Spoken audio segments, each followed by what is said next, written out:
Est-ce que les grossistes pour revendre sur Vinted en 2024, c'est encore rentable? C'est l'objectif de cette vidéo. Je suis accompagné de Corentin. Il a fait une commande de 2000 € aujourd'hui chez le grossiste numéro 2 de Resell Pro. Resell Pro, c'est notre programme pour tout exploser dans l'achat-revente. Donc j'ai commandé du Patagonia, du Columbia et du TNS. C'est un mix de jacket et de polaire, mais il y a 80% de jacket. On va ouvrir ça ensemble à la fin de la vidéo pour voir à combien exactement m'est revenu la pièce, s'il y a beaucoup de défauts ou pas, et combien de milliers d'euros de bénéfices je vais faire sur cette commande. Mais avant de commencer, on va tout de suite aller chez moi, dans mon salon, et on va vous donner un petit cours sur les grossistes, tout ce qu'il faut savoir. Et bref, petit cours sur les grossistes, c'est tout de suite, on se retrouve dans mon salon, let's go.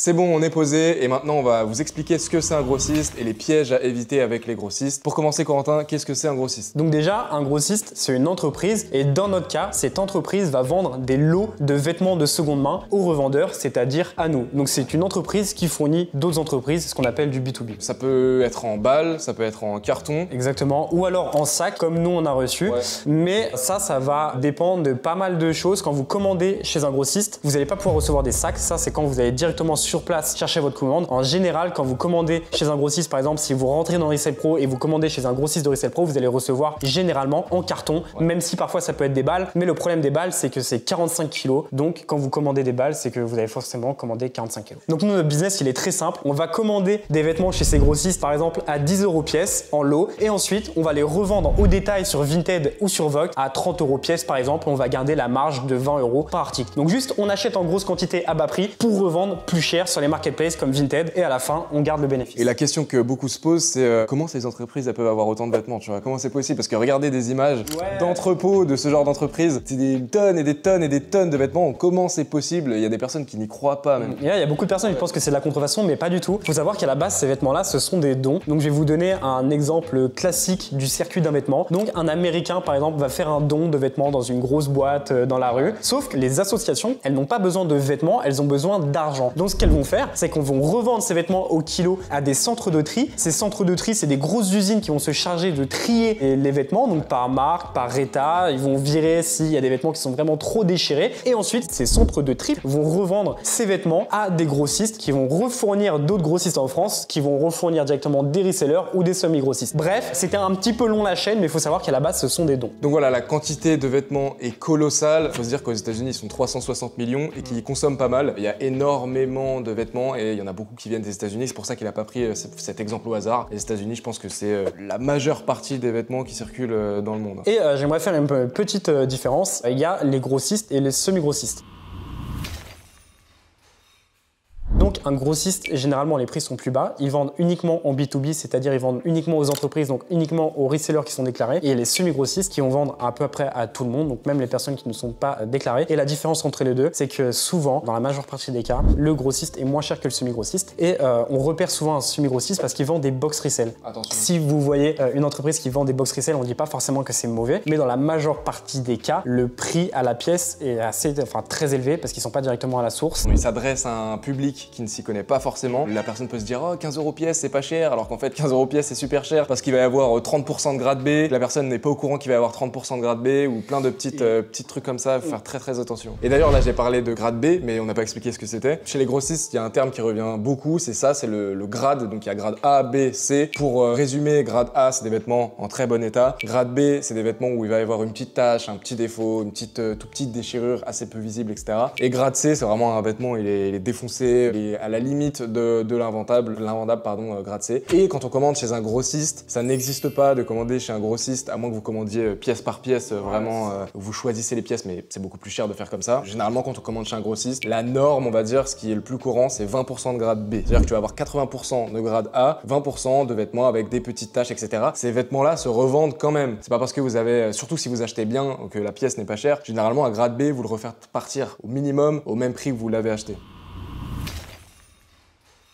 Et du coup, ce qui est important à regarder quand vous commandez chez un grossiste, ce n'est pas uniquement le prix unitaire, mais c'est aussi le pourcentage de grade B dans une commande. Donc si par exemple, il y a une commande de 100 pièces qui est à 1000 €, si les 100 pièces, elles sont tachées, invendables, parce qu'il y a 70% de grade B, c'est pas très intéressant. Par contre, si pour la même référence, tu as un autre grossiste qui va vendre les 100 pièces à 1300 € mais avec 20% de grade B, bah là, même si la pièce à l'unité, elle est plus chère, tu vas plus gagner d'argent en commandant chez ce grossiste-là parce qu'il y aura moins de grade B, donc moins de défauts, donc des vêtements qui pourront se revendre plus cher. Quand vous commandez chez un grossiste, l'erreur que beaucoup font, c'est de regarder uniquement le prix. Quand vous commandez chez un grossiste, il y a deux choses. Qualité de trois choses. Ouais, il y a trois choses à regarder, excusez-moi. Il va y avoir premièrement le pourcentage de grade B, s'il y a 10, 20, 30, 40, 50, 60% de grade B. Si les délais de livraison sont longs ou pas, parce qu'aujourd'hui, il y a beaucoup de grossistes qui fonctionnent en précommande, ça veut dire que ta commande, elle va mettre 1, 2 à 3 mois à arriver, alors que tu as d'autres grossistes, comme par exemple le grossiste numéro 2 qui est dans Resell Pro, celui chez qui on a commandé, qui expédie entre 24 à 72 heures, donc une livraison ultra rapide. Le problème de si tu choisis un grossiste avec une livraison longue, ça veut dire que ton argent, elle va être immobilisé pendant plusieurs mois. Tu n'as rien à vendre pendant plusieurs mois parce que tu n'as pas ta commande. Et le troisième point qui est à regarder, c'est est-ce que le grossiste est hors Union européenne ou pas? Parce que s'il est hors Union européenne, ça veut dire qu'il va te facturer hors taxe, donc sans TVA. Et quand tu commandes chez un grossiste français, il va te facturer TTC avec TVA, parce qu'il est bon à savoir que quand vous êtes en micro-entreprise, vous bénéficiez de la franchise en base de TVA, donc vous ne facturez pas la TVA à la vente, mais vous devez la payer à l'achat. Et bien évidemment, les grossistes de Resell Pro, ils facturent TTC aussi. En commandant hors Union européenne, si vous ne payez pas la TVA, c'est illégal. Ouais, voilà, c'est illégal. C'est important de le dire. C'est-à-dire que vous commandez hors Union européenne, vous payez 15 € TTC. Théoriquement, vous êtes censé déclarer cette marchandise pour payer la TVA dessus, du coup, de rajouter 20% sur ces 15 € donc par pièce. Donc c'est à vous d'aller sur le site ImpôGouv, de remplir un formulaire, etc. C'est un peu complexe. Parce que si vous avez un contrôle, vous êtes en tort. Alors que quand vous commandez chez un grossiste français, c'est déjà fait, la facture est déjà TTC.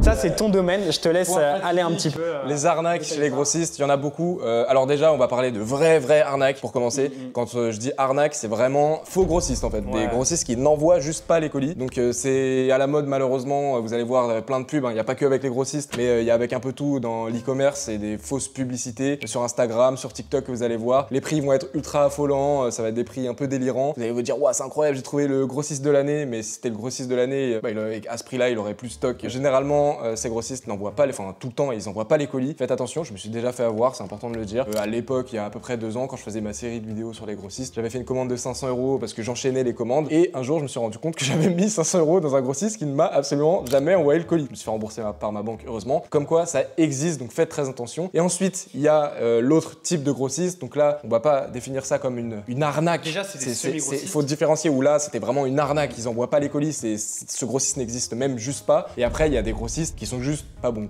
Il y a deux types d'arnaques qui sont assez courantes autour des grossistes. Il y a des personnes, souvent sur TikTok, qui vont vous vendre des listes de grossistes privés magiques. Par exemple, qui vont vous dire, ouais, avec mon grossiste privé, je peux avoir du Stone Island et du CP Company à 20 € pièce. Alors déjà, si vous pouvez avoir du Stone Island à 20 € pièce, on serait millionnaire avec Bartorico, parce que c'est des pulls qui se revendent 150 € pour certains. Donc ça veut dire que tu passes une commande à 20 000 €, tu fais 150 000 €, une commande à 200 000 €, tu fais 1,5 million. Donc si ça existait, déjà on serait millionnaire. Donc bien souvent, en fait, ils vous vendent du rêve, par exemple avec des torsadés à 10 € en quantité limitée, etc. pour vous vendre des e-books avec des noms de grossistes qui sont du coup factices parce que c'est des WhatsApp un peu au hasard ou des trucs flics un peu où tu peux pas commander ou même c'est pas les bons prix. Donc faites très attention aux vendeurs de rêve. Et l'autre point auquel il faut faire très attention, c'est les mauvais grossistes en affiliation, donc ce qu'on appelle les semi-grossistes que j'expliquais juste avant. Souvent ils vendent des box resell et font de l'affiliation avec des influenceurs qui vont être très jeunes, et ces grossistes-là généralement ils sont pas bons parce que les prix à la pièce ils vont être trop chers ou il y aura trop de grade B dans les commandes. Donc faites très attention en commandant chez un grossiste. On dit pas que tous les grossistes sont mauvais, loin de là, il y a des grossistes publics qui sont très bons. On va pas citer de nom dans cette vidéo, il y en a qui sont très bons. Et il y a même des grossistes qui font de l'affiliation avec des influenceurs qui sont très bons aussi. On met pas tout le monde dans le même sac, mais il y en a qui sont très mauvais, il faut le dire. Et pareil, les grossistes magiques n'existent pas, mais les très bons grossistes existent. Ouais. Et voilà. Oui. Donc si je peux récapituler tout ce qu'on vient de dire en une phrase, globalement, ne regardez pas uniquement le prix de la pièce, regardez tout ce qu'on vient de vous dire avant. Faites attention aux arnaques et c'est parti, on est parti pour l'unboxing. Opening. Allez, c'est parti.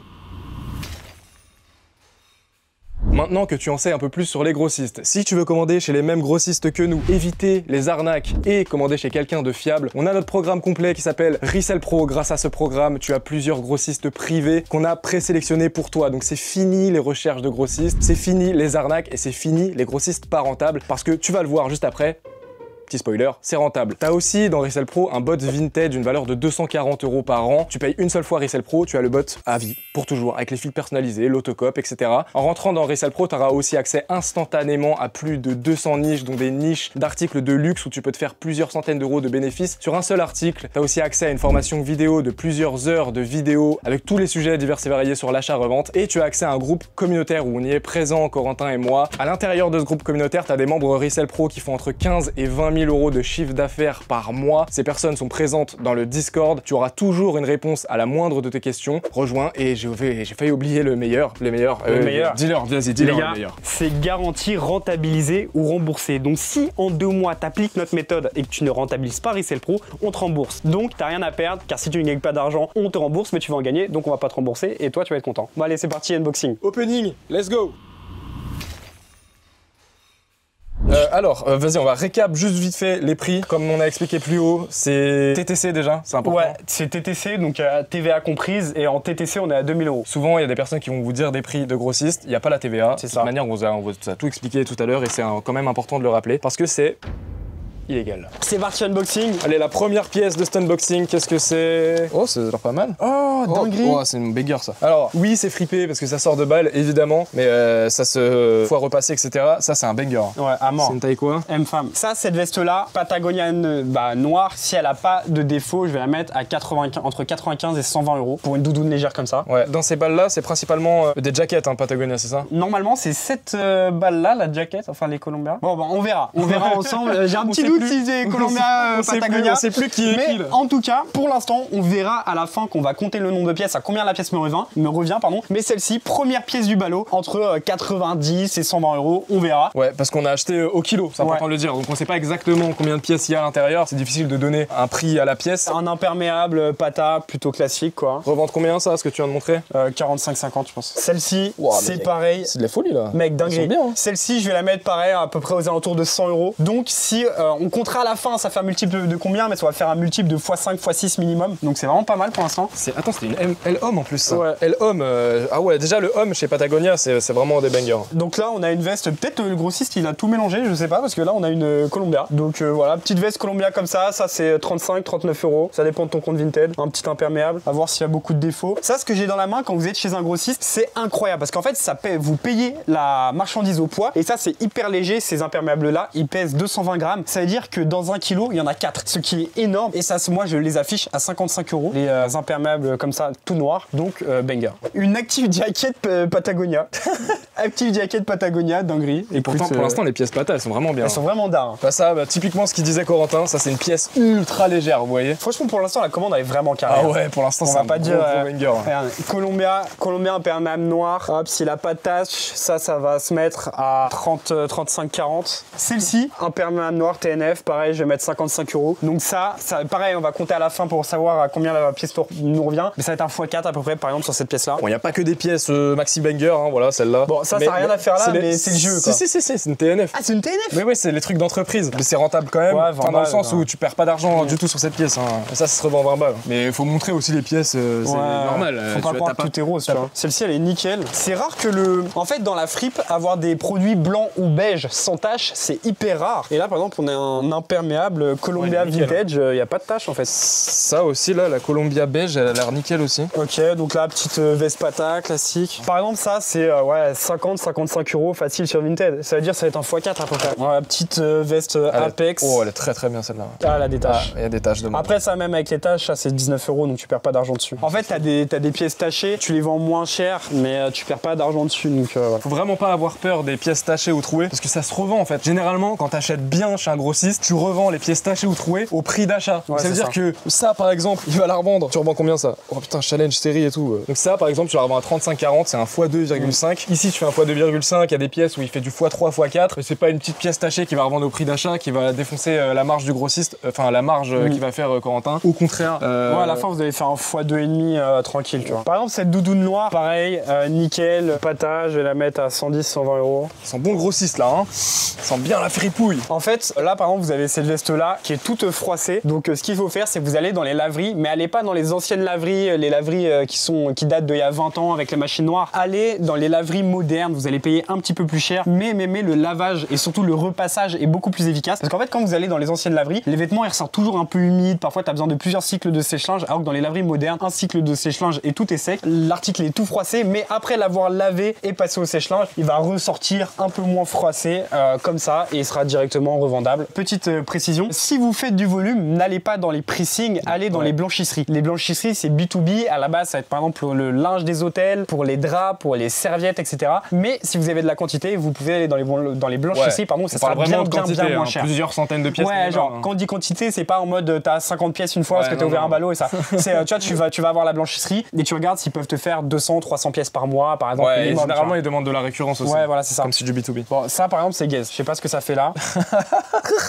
Bon, vous voyez, les gars. C'est pas comme s'il prenait beaucoup de poids, hein, sachant que c'est au kilo, le truc, il va faire. C'est du TNF en plus. Ah ouais, c'est du TNF. On s'est dit, ils ont fait de la merde dans le tri là. Bah non, c'est du TNF. Bon, parfois, vous pouvez avoir des. Tu vois, on vous montre des pièces qui sont lourdes, etc. Mais quand vous commandez chez un grossiste, il y a toujours 15 à 20% de grade B ou de pièces qui n'ont rien à faire là. Et là, par exemple, on a une veste qui était pas ouf, tu vois, mais c'est du TNF, mais pas ouf. Donc voilà, soyez pas déçus si vous commandez chez un grossiste, toujours 15 à 20%, qui est pas dingue. Ça, pareil, big banger, veste sans manche pata, incroyable. Pour l'instant, on a ouvert 2 balles. Rien qu'avec les 2 balles, il est en bénéf de loin. On va ouvrir la 3e, et celle-là, c'est. En fait, mon grossiste, il m'a dit ouais, je t'ai fait un sac par marque, etc. Il a tout mélangé. Bon, après, c'est pas grave, hein, vu les bangers qu'il m'a mis, et moi, écoute. Après, là, grosse force à moi, parce que ce soir, toute la nuit, je vais être à la laverie pour tout laver. Comme ça, tout va être lavé, repassé. Enfin, repassé. Lavé, séché, au moins, je vais être tranquille une fois pour de bon. Donc là, on ouvre le dernier ballot. Je sais pas si on m'entend, comme ça fait du bruit. Et ce qu'on va faire, c'est à la fin de cette vidéo, on va compter pièces une par une. Laisse le moment satisfaisant du ballot. Oh oui, toute la fripouille là. Oh la petite patate là. L-Homme, t'es mal banger gros. Oh non, il y a le truc d'entreprise. Dommage. Ça sans le truc d'entreprise, L-Homme, serait reparti tellement plus cher, c'est dommage. Bon avec le truc d'entreprise ça part quand même à plusieurs dizaines d'euros. Bon globalement c'est la même chose que les 2 autres sacs. Ouais, en fait. Columbia. Là je regarde juste s'il n'y a pas de pièces imprévues. Mais en fait parfois quand vous commandez chez un grossiste, vous pouvez avoir des imprévus. Genre l'année dernière moi j'avais trouvé genre 3 Canada Goose dans des ballots de TNF. Et j'avais trouvé je crois 5 ou 6 Active Jacket Carhartt dans des ballots de Columbia. Globalement le dernier sac c'est exactement la même chose que les 2 premiers. C'est très bien, il y a comme assez peu de grade B et de gros défauts et de fake de ce qu'on a vu. On doit être aux alentours des 10-15% je pense. Environ 15%. Allez vas-y on va maxer parce qu'on n'a pas regardé en détail. Donc allez peut-être on est à 20% de grade B. Dans tous les cas même avec les 20% de grade B, le grade B ça se revend au prix d'achat largement, sachant que t'as acheté vers, on sait pas exactement le prix à la pièce mais vers les 13-14 euros. De toute façon là ce qu'on va faire tout de suite c'est qu'on a déballé, on va compter les pièces une par une et juste après il y aura un cut, on va vous dire exactement à combien la pièce m'est revenue et à combien j'estime le prix de revente et le bénéfice potentiel. Ouais voilà, comme ça on va donner un chiffre exact du prix de revente. Moi je pense, à vue d'œil comme ça, je peux faire 3000 € de bénéfice brut minimum je pense. Mais j'ai dit minimum. Ouais. Je vais pas dire un chiffre à... Donc en gros je pense je vais revendre le tout au minimum. Pour 2000, tu revends pour 5000. Au minimum je pense. Mais j'ai dit minimum pour pas faire le max. Je pense que ça va être entre 5 et 6. Ouais. Tu vois si tu fais un x2,5 sur un ballot c'est correct. Après là on aimerait bien avoir le x3 minimum tu vois. C'est pour ça on va calculer à la pièce combien il y en a et en même temps on va regarder les défauts pour avoir une meilleure estimation et après on vous dira exactement combien il y en a, à combien ça m'est revenu et combien de milliers d'euros je vais faire de bénéfices. On vous dit ça tout de suite, on compte, c'est parti. Là, on va compter toutes les pièces pour savoir exactement le nombre de pièces qu'on a, qu'on sache exactement le prix à la pièce. Moi, je vais compter les pièces et toi, tu vas compter à peu près le prix de revente estimé. Comme ça, on va vous donner le prix à la pièce et le prix de revente estimé moyen, le chiffre d'affaires total, etc. Calculé à la baisse, hein, évidemment. Allez, c'est parti. Le premier sac est compté. Il y a 1000 € à l'intérieur, 1000 € à la revente. C'est le plus petit sac, je pense. Voilà, il reste tout ça hein, pour vous dire. Il y a un beau tas de vêtements là. Donc, on vient de terminer le second carton. On est à 2200 €. Donc, dans ce carton, là, il y avait 1000. Donc là, non, là, il y a 980. Donc là, il y a 1220 dans ce carton. J'ai pris les prix de revente les plus bas. Je voulais pas faire le maxeur. Donc, si en fait, il y a une veste que je vais afficher à 110 € par exemple, je la comptais à 70 € prix de revente pour avoir un prix assez optimiste. Dès qu'il y avait une tâche, je remettais la veste entre 10 et 20 €. Donc, pour avoir des prix assez pessimistes en fait. C'est le plus bas que je vais en tirer. Le deuxième sac, donc là, on a fait 2 sacs plus un carton. Celui-là, il y a 42 pièces pour 2100 € de chiffre d'affaires estimé là. Dans celui-là, il y a des vrais bangers. J'ai pris vraiment, pardon. Tu Tu l'as dit plusieurs fois. Ouais, mais je veux le répéter, les prix les plus bas. Typiquement, là, il y a une doudoune, je l'ai estimée à 50 balles, alors qu'en vrai, je pense à revendre 80. Je veux vraiment faire le prix le plus bas possible pour que quand vous commandiez en rejoignant Resell Pro, vous soyez pas déçus, qu'on vous ait pas vendu du rêve. Ouais. Ça veut dire, si tu revends en dessous des prix qu'il a estimé, c'est vraiment que tu revends très mal et que tu devrais regarder la formation vidéo. Ouais, vraiment. C'est bon, on a fini de compter, on a du coup 2 sacs, 2 cartons, on a compté précisément le nombre de pièces, Corentin il a compté précisément en calculant à la baisse encore une fois, ça veut dire que si tu revends en dessous, c'est pas possible de revendre en dessous, vraiment on a donné un prix minimum de revente. On atteint un prix total de 4300 € pour 136 pièces, donc ça veut dire que déjà la pièce elle nous revient à peu près 14 € pièce et qu'on revend pour 4300 € le chiffre d'affaires total en sachant que tu avais commandé pour 2000 € TTC. Ça nous fait une marge brute de 2300 € et une marge nette de 1500. 1500 €. Ça veut dire que marge nette c'est après l'URSSAF si tu payes des impôts, après les boosts, après toutes les charges, etc. 1500 € net dans ta poche. Ça veut dire que une commande chez un grossiste, tu prends 1500 €. Voilà, c'est le salaire de certaines personnes, 1500 €. Je tiens à préciser que là, on a calculé avec l'URSSAF plein pot, donc avec 12,3%. Mais si vous avez l'ACRE, c'est 6,2% par mois. Donc là, vous n'avez pas payé 500 € d'URSSAF sur le total de vos ventes. Donc vous allez payer la moitié, donc le bénéfice sera encore plus élevé. Mais je tiens à préciser que là, c'est vraiment un calcul revu à la baisse. Pour vous dire à quel point il est revu à la baisse, dès que je voyais un manteau avec une petite tache ou un petit truc, même avant de le laver, je le mettais à 10 ou 20 €, sachant qu'il y a des taches qui vont partir au lavage et parfois il y a même des manteaux tachés que je revends 30-40 €. Donc c'est vraiment des prix à la baisse. Et bien évidemment, les contrefaçons, je ne les ai pas comptés. Donc pour conclure cette vidéo, comme tu l'as vu ici, Corentin a calculé pour 1500 € de bénéfices net dans sa poche et lui il va plus se rapprocher des 2000 € je pense. Donc oui, les grossistes c'est rentable, encore faut-il commander chez les bons grossistes, c'est pour ça qu'on t'a fait Resell Pro dans la description, on t'attend. Et vous avez vu qu'on vous vend pas du rêve, c'était réel, on n'a pas dit des chiffres de ouf en mode x3 net, non, c'était des chiffres réels minimum que tu peux faire et on t'attend sur Resell Pro, t'as le lien dans la description si tu souhaites nous rejoindre et n'oublie pas, si tu gagnes pas d'argent, on te rembourse.